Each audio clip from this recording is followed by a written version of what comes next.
Assalamualaikum warahmatullahi wabarakatuh.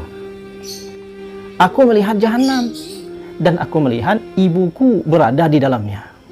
Maka beliau menangis sejadi-jadinya karena melihat ibunya termasuk orang yang berada di dalam jahanam.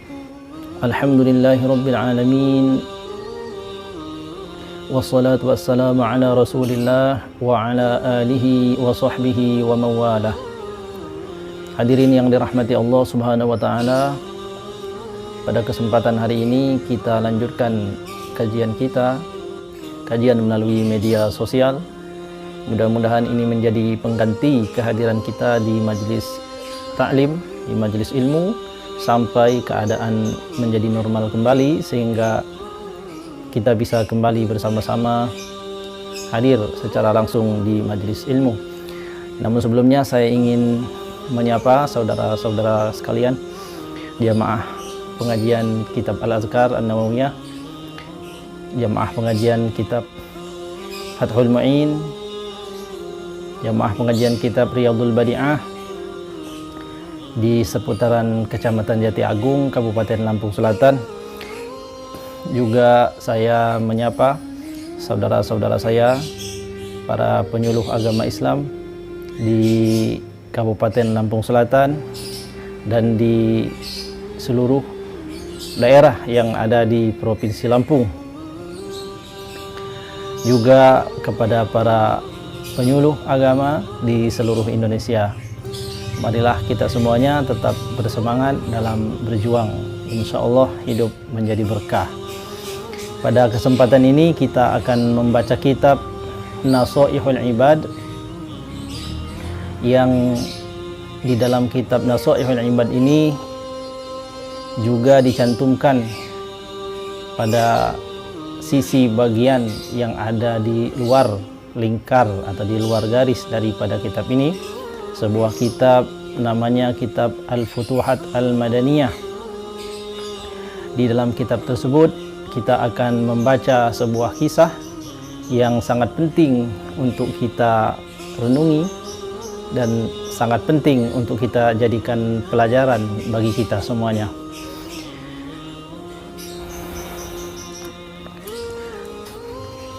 Bismillahirrahmanirrahim. Qala al-muallif rahimahullahu ta'ala, nafa'ana Allahu bihi wa bi'ulumihi fid dharain amin.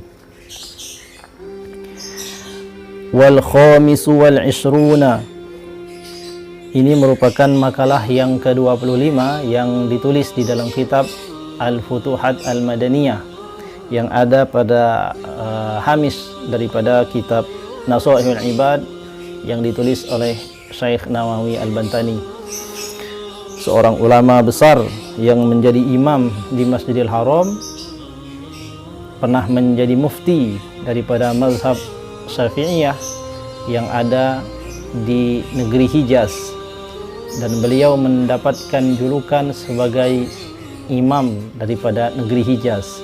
Hijaz itu adalah Mekah dan Madinah, sebagai pusat daripada ilmu agama yang mulia. Pada zaman beliau sangat banyak ulama-ulama yang masyhur yang memiliki kemampuan yang menakjubkan di dalam ilmu agama, tapi beliau menjadi panutan dari seluruh ulama itu, sehingga beliau menjadi mufti dan menjadi ulama besar yang dirujuk oleh para ulama yang lain. Bismillahirrahmanirrahim. An-nutqu bit-tauhid. Ada makalah yang ke-25, An-nutqu bit-tauhid. Artinya adalah melafazkan atau mengucapkan zikir dengan zikir kalimat tauhid. Karena pada zikir itu lafaznya adalah lafaz mengesahkan Allah Subhanahu wa ta'ala. Rawa Ahmadu wa ghairihi hadithun. Imam Ahmad meriwayatkan sebuah hadis, dan juga para imam ahli hadis yang lain selain daripada beliau juga meriwayatkan hadis ini. Jaddidu imanakum, perbaharuilah iman kamu semuanya. Qila, dikatakan, atau berkata para sahabat yang mendengarkan Rasulullah bersabda ini, "Ya Rasulullah, wahai Rasulullah, kaifa nujaddidu imanana?" Bagaimana cara kami memperbaharui iman kami? Qala, Nabi bersabda, "Aksiru min qawli la ilaha illallah." Berbaharuilah imanmu itu dengan memperbanyak mengucapkan kalimat la ilaha illallah. Inilah kenapa zikir ini disebut dengan zikir tauhid, karena di dalam lafaznya adalah lafaz yang mulia, yakni la ilaha illallah, yang bermakna tiada ilah, tiada sembahan yang hak kecuali Allah. Dengan kalimat ini pula lah seseorang itu diakui dan dianggap sebagai orang Islam bila ia telah melafazkan kalimat la ilaha illallah, atau kita kenal juga dengan kalimat syahadat, asyhadu an la ilaha illallah wa asyhadu anna muhammadar rasulullah. Akan tetapi kalimat tauhid yang disebutkan pada kesempatan ini adalah la ilaha illallah. Nah, dikisahkan di dalam kitab ini tentang kisah yang menakjubkan, dan kisah ini adalah kisah yang masyhur terutama di kalangan para penuntut ilmu. Artinya bukan perkara yang baru, bukan perkara yang asing ketika kita menceritakan hal ini. Akan tetapi yang namanya ilmu itu kalau diulang-ulang akan menjadi semakin nikmat. Dan bagi saudara-saudara sekalian yang belum mendengarkan kisah ini, maka semoga bisa mengambil manfaat daripada kisah yang dituliskan di dalam kitab ini. Waruya anna Syekh Abar Rabi', diriwayatkan bahwasanya Syekh Abar Rabi' Al-Malaki, ya seorang ulama besar namanya Imam Rabi' Al-Malaki, kana ala ma'idati ta'amin, suatu ketika sedang berada pada satu majlis jamuan. Berada pada satu jamuan, artinya ada pada suasana akan melaksanakan jamuan, yakni akan makan bersama. Wa kana qad zakara la ilaha illallahu sab'ina alfa marratin, dan Syekh Rabi' ini sebelumnya telah menyelesaikan zikir. Apa zikirnya? Beliau telah menyelesaikan membaca zikir la ilaha illallah sebanyak sab'ina alfa marratin, 70.000 kali. Wa kana ma'ahum 'alal ma'idati syabun min ahlil kasfi, ada di tengah-tengah mereka seorang laki-laki yang juga murid daripada Imam Rabi'.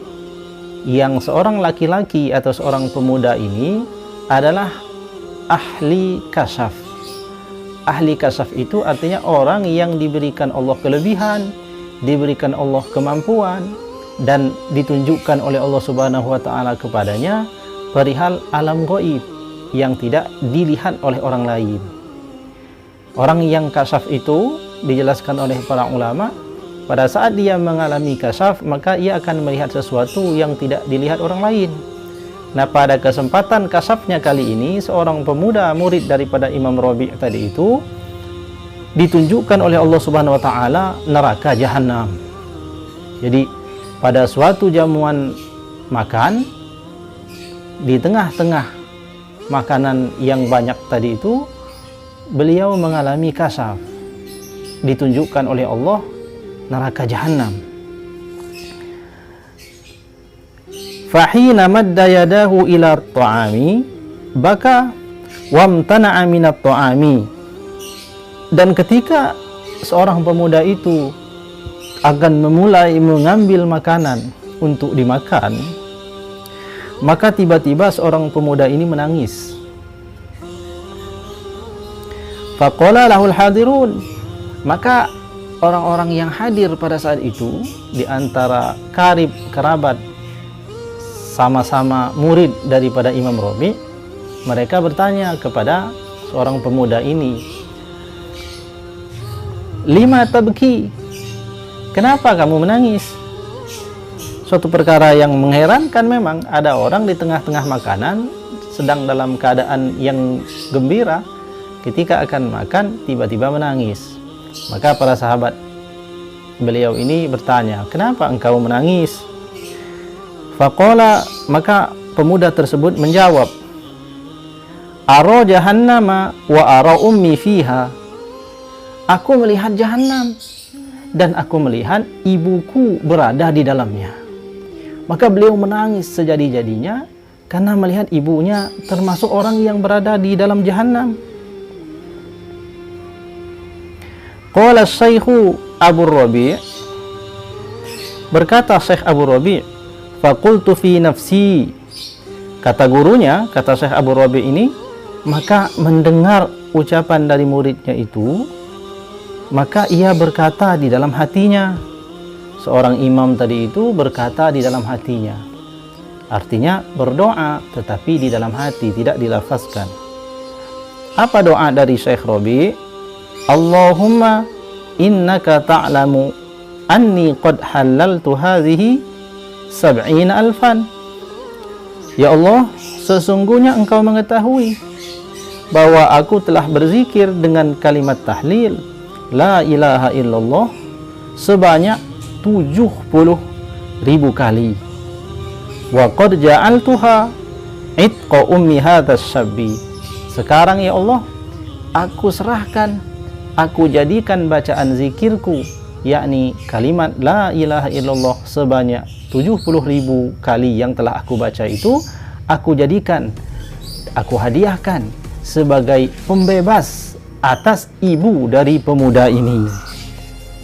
Demikian Syekh Rabi' berkata di dalam hatinya.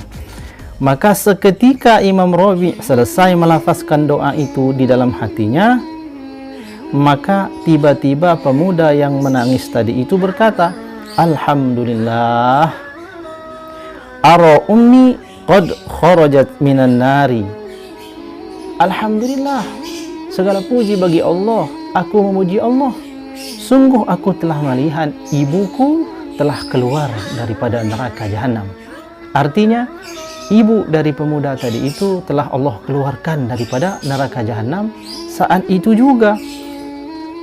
Wa ma adri ma sababu khurujiha.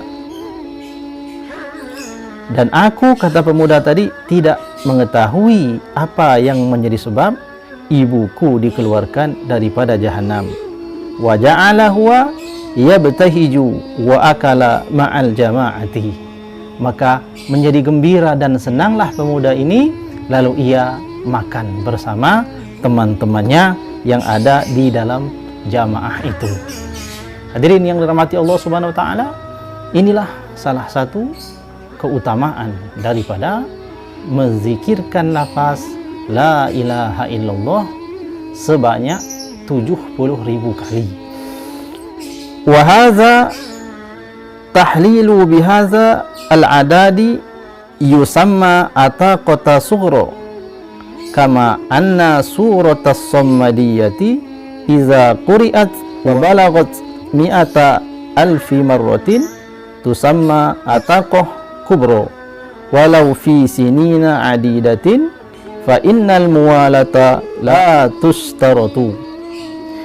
Maka kata Syekh penulis kitab ini, maka mengucapkan tahlil sampai pada jumlah ini, yakni 70,000, dinamakan sebagai ataqah sughra, artinya pembebas yang kecil.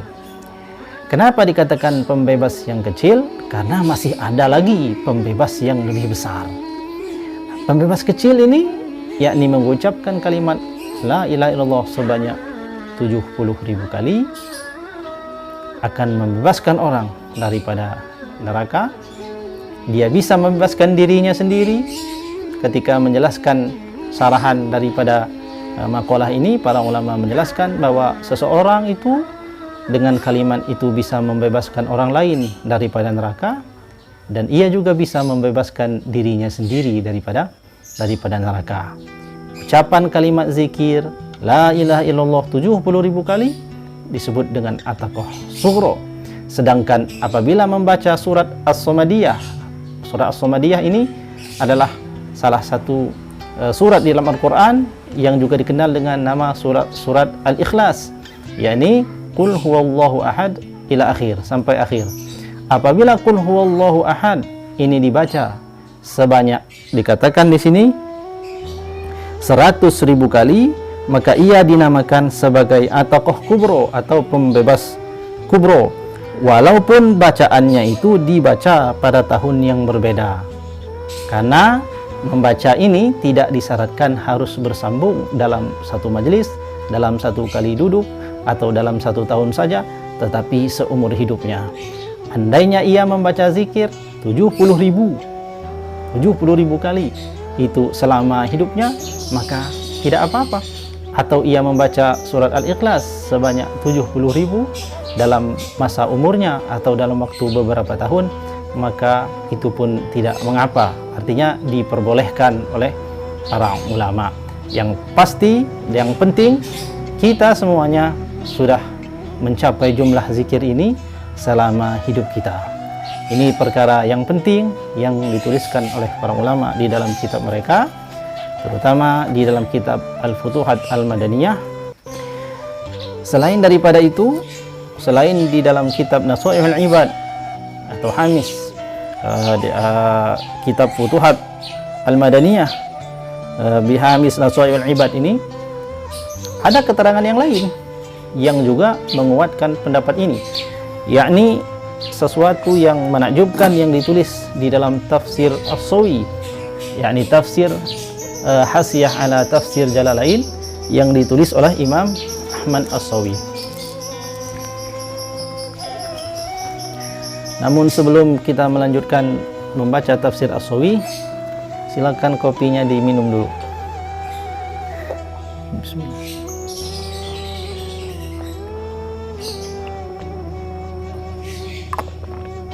Alhamdulillah.